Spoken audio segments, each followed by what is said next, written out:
अस्सलाम वालेकुम नाज़रीन, न्यूज़ बुलेटिन में खुश आमदीद। मैं हूँ सीरत फातिमा। वज़ारत दिफा के बाहर फ़लस्तीन की हमायत में बड़ा मुशायरा। हफ्ते के रोज़ हज़ारों अफराद वज़ारत ख़ारजा के बाहर जमा हुए और फ़लस्तीन की हमायत का इज़हार किया। साइफर केस में जेल समात के खिलाफ चेयरमैन PTI की दरख्वास्त पर फैसला सुना दिया गया। इस्लामाबाद हाई कोर्ट के चीफ जस्टिस आमिर फारूक ने महफूज फैसला सुनाया। अदालत ने चेयरमैन PTI की दरख्वास्त निपटा दी। क्रिकेट को लॉस एंजलिस ओलंपिक्स 2028 में शामिल करने का बाकायदा ऐलान। वर्ल्ड कप 2023 का पहला बड़ा अपसेट, दिफाई चैंपियन को अफगानिस्तान के हाथों शिकस्त। रिज़वान के ग्राउंड में नमाज अदा करने पर भारतीय वकील ने ICC को शिकायत कर दी। गाज़ा, शहीद फ़लस्तीनियों की तादाद 2600, मुर्दा खानों में जगह कम, मैयतें रेफ्रिजरेटर में रखी जाने लगी। न्यूज़ बुलेटिन का बाकायदा आगाज़ करते हैं। ओस्लो में वज़ारत ख़ारजा के बाहर फ़लस्तीनियों की हमायत में बड़ा मुशायरा। हफ्ते को कई हज़ार अफराद फ़लस्तीन की हमायत का इज़हार करने के लिए वज़ारत ख़ारजा के बाहर जमा हुए। बहुत से लोगों ने फ़लस्तीनी परचम के बैनर्स उठा रखे थे जिन पर लिखा था गाज़ा में नस्लकशी बंद करो।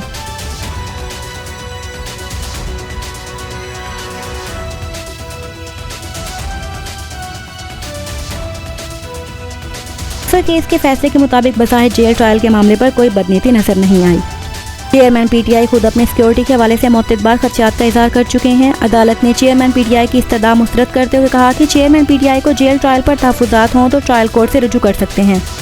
जेल ट्रायल सिक्योरिटी के मद्देनज़र चेयरमैन PTI के हक में है। PTI वकील लतीफ़ खोसा ने दलाइल देते हुए कहा, इस साइफर को तो वफाकी काबीना ने डीक्लासिफाइड कर दिया था। इस मुल्क में लियाकत अली खान का कत्ल हुआ, जुल्फ़िकार अली भुट्टो और बेनज़ीर भुट्टो के साथ भी जो हुआ वो आपके सामने है। क्या हमने अपनी तारीख से भी नहीं सीखा? ये साइफर अमेरिका में सफ़ीर असद मजीद ने दफ्तर ख्वाजा को भिजवाया था। लतीफ़ खोसा ने वज़ीर आज़म का हलफनामा अदालत के सामने पढ़ा। लतीफ़ खोसा ने दलाइल देते हुए कहा, साबिक़ वज़ीर आज़म चेयरमैन PTI ने अपना कौमी फ़र्ज़ पूरा किया। पाकिस्तान जमहूरी मुल्क है, हमने रिवायात और कानून के साथ चलना है। किसी और के कहने में चलना है तो फिर आज़ादी कहाँ गई? इंटरनेशनल ओलंपिक कमेटी के मुंबई में होने वाले सेशन में क्रिकेट को शामिल करने की मंजूरी दी गई। IOC सेशन में तजवीज़ को मंजूर कर लिया गया। इंग्लैंड 284 रन के हदफ के ताक़ुब में 215 रन पर ढेर। अफगानिस्तान ने वर्ल्ड कप का पहला बड़ा अपसेट कर दिया। दिफाई चैंपियन को बड़े मार्जिन से शिकस्त दे दी। अफगानिस्तान ने इंग्लैंड को जीत के लिए 284 रन का हदफ दिया। इंग्लिश टीम शुरू से ही मुश्किलात का शिकार रही। हैरी ब्रोक्स और ड्यूअर्ट मिलान के अलावा कोई भी खिलाड़ी अफगान बॉलर्स का डटकर सामना ना कर सका।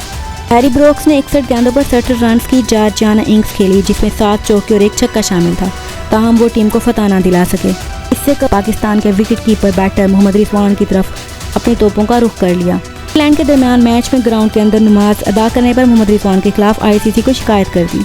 उन्होंने अपनी दरख्वास्त में लिखा कि मोहम्मद रिजवान का स्टेडियम में नमाज पढ़ना खेल की रूह और ICC के ज़वाबित के मुनाफी है। मज़ीद ये भी लिखा, रिजवान ने नमाज अदा करके ज़ाहिर किया है कि वो मुसलमान है, जिससे खेल की रूह को शिकस्त हुई है। रिजवान ने उस वक्त नमाज अदा की जब टीम के दूसरे खिलाड़ी वक्फे के दौरान पानी का इंतजार कर रहे थे। हमें इंसानी बुरान शिद्दत इख्तियार कर गया, जहाँ इसराइली हमलों में शहीद फ़लस्तीनियों की तादाद 2600 ज़ायद हो गई, जबकि 1000 फ़लस्तीनी और 10 लाख से ज़ायद बेघर हो गए। इसराइली फ़ौज की जानिब से 250 निहत्ते फ़लस्तीनियों को धोखे से कत्ल करने के मनासे ने दुनिया को हिला कर रख दिया। इसराइल ने अपनी ही दी गई मोहलत के दौरान नकल मकानी करने वालों पर बारूद बरसा दिया और अमेरिकी नशरियाती इदारे ने इसराइल के महफूज रास्ते के झूठ का पोल खोल दिया। कि सदर जो बाइडन का एक इंटरव्यू के दौरान कहना था हमास का वजूद मिटाना होगा, और उनका कहना था जल्द इसराइल का दौरा करने पर भी गौर कर रहा हूँ। फ़लस्तीनी सदर महमूद अब्बास से भी टेलीफोन पर रब्ता किया और कहा कि हमास फ़लस्तीनियों की हक खुद अदारियत की तर्जुमानी नहीं करती, जबकि महमूद अब्बास ने भी अमेरिकी सदर की गुज़श्ता दिनों स्कून स्वेटर ने मिलाद मुस्तफ़ा के सिलसिले में एक रूहानी महफिल का इनेकाद स्टॉकहोम में किया। इस बाबरकत महफिल के इनेकाद का मकसद हुज़ूर अनवर की आमद का जश्न मनाना और आप सल्लल्लाहु अलैहि वसल्लम की सीरत पाक पर रोशनी डालना था। स्कून स्वीडन की सदर मोहतरमा शाज़िया हसन ने नायब सदर मोहतरमा शाज़िया ज़ैनब, फाइनेंस सेक्रेटरी जनाब आसिफ शकूर और बोर्ड मेंबर मोहतरमा शहनाज मेनाज के हमरा तमाम मेहमानों को खुशामदीद कहा। बाबरकत महफिल मिलाद का आगाज़ तिलावत कुरान पाक से किया गया, जिसका शर्फ अरीबा अफसल ने हासिल किया। बारगाह रिसालत माआब में गुलाय अकीदत के फूल रुबीना मेनाज, महिद अहमद, कहकशा, इकरा, अतिया, राफिया और शहनाज ने पेश किए। ईद मिलादुल नबी के खुसूसी दिन के मौके पर फातिमा ज़हरा, ज़ैनब और हफ्सा ने हुज़ूर की आमद और सीरत पाक पर ईमान अफरोज़ दर्ज दिया। स्कून स्वीडन की सदर मोहतरमा शाज़िया हसन ने इस बाबरकत महफिल के इनेकाद पर अपनी टीम के ताउन का शुक्रिया अदा किया। उन्होंने कहा कि हुज़ूर अनवर रहमत दो आलम की आमद की बरकत हमेशा हमारे साथ रहे। प्रोग्राम में उन्होंने स्कून ऑर्गेनाइजेशन की वर्किंग के बारे में एक डॉक्यूमेंट्री के लिए स्कून के प्रोजेक्ट के बारे में मेहमानों को बताया। स्कून ऑर्गेनाइजेशन पाकिस्तान भर में मासूर अफराद को उनके डोर स्टेप पर व्हीलचेयर फराहम करती है। मासूर बच्चों के लिए खुसूसी कफ़ालत पैकेज का इजरा भी किया जाता है।